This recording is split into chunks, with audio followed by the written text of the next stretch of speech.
13వ తేదీ మే నెల 2025వ సంవత్సరం. ఈ రోజు దేవుని వాగ్దానము. కీర్తనలు 13వ అధ్యాయము 5వ వచనము. నేనైతే నీ కృపయందు నమ్మిక ఉంచి ఉన్నాను, నీ రక్షణ విషయమై నా హృదయము హర్షించుచున్నది. సహోదరి సహోదరులారా, ప్రభువు ఎంతో కృపగల దేవుడు.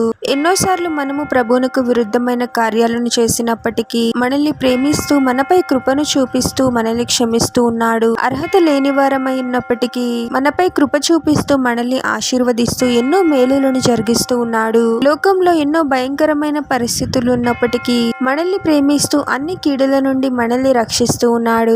ఈ రోజు మనం జీవం కలిగి ఉన్నాము అంటే అది కేవలం ప్రభు యొక్క కృప మాత్రమే. కృప వినడానికి చిన్న పదమే అయినా ఎంతో గొప్ప గొప్ప కార్యాలను జరిగిస్తుంది. ప్రభు యొక్క కృపయందు మనము నమ్మకాన్ని కలిగి ఉండాలి. ఎన్నో వ్యతిరేకమైన పరిస్థితులు, సమస్యలు, పోరాటాలు ఉన్నప్పటికీ మనపై కృప చూపించి అన్ని రకముల శ్రమల నుండి మనల్ని విడిపిస్తాడు అనే నమ్మకాన్ని కలిగి ఉండాలి. ప్రభు మనకు అనుగ్రహించిన రక్షణను బట్టి మనము సంతోషంగా ఉండాలి. మన పాపములకు ప్రతిఫలంగా నిత్య నరకాగ్నిని అనుభవించాల్సిన మనల్ని రక్షించడానికి ప్రభు ఎన్నో శ్రమలను అనుభవించి శిలువ మరణాన్ని పొందాడు. మనల్ని నిత్య నరకాగ్ని నుండి రక్షించాడు. ప్రభు మనకు అనుగ్రహించిన ఈ రక్షణను బట్టి ఎంత కృతజ్ఞత హృదయాన్ని కలిగి ఉండి ప్రభు నందు సంతోషించాలి. ప్రభు యొక్క కృప, ప్రభు మనకు అనుగ్రహించిన రక్షణ, ఈ రెండింటిని బట్టి ప్రభు పట్ల ఎప్పుడు మనము కృతజ్ఞత హృదయాన్ని కలిగి ఉండి ప్రభువులో సంతోషించాలి. ప్రార్థన.